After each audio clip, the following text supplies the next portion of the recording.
नमस्कार, देशोन्नतीमध्ये मी साक्षी आपलं स्वागत करते। जगातील चौथ्या क्रमांकाची अर्थव्यवस्था असलेल्या जपानने तंत्रज्ञान, पायाभूत सुविधा यासह विविध क्षेत्रात प्रगती केली असली तरी लोकसंख्येचा घटता दर हा या प्रगत राष्ट्रासाठी डोकेदुखी ठरत आहे।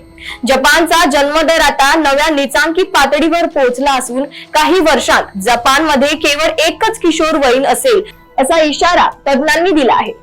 विक्रमी कमी जन्मदर, कमी होत जाणारे कर्मचारी आणि वाढत्या सामाजिक सुरक्षा खर्चासह जपानला लोकसंख्येच्या गंभीर संकटाचा सामना करावा लागत आहे। जपानी सरकार जन्मदर वाढवा यासाठी विविध उपाययोजना करत असले तरी जपानी नागरिकांची लैंगिक उदासीनता, पारंपरिक कार्यसंस्कृती जन्मदर वाढवण्याच्या प्रयत्नांना आणखी गुंतागुंत निर्माण करत आहे। जपानच्या जन्मदराने आणखी एक विक्रमी नीचांकी पातळी गाठली आहे। 2024 मध्ये फक्त 7,20,988 बालकांचा जन्म झाला, जो मागील वर्षाच्या तुलनेत 5% कमी आहे।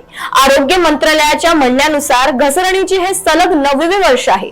1899 मध्ये नोंदी सुरू झाल्यापासून हा आकडा सर्वात कमी आहे। दरम्यान मृत्यूने 1.62 दशलक्ष एवढा उच्चांक गाठला। याचा अर्थ जन्मलेल्या प्रत्येक बाळामागे 2 पेक्षा जास्त लोकांचा मृत्यू झाला।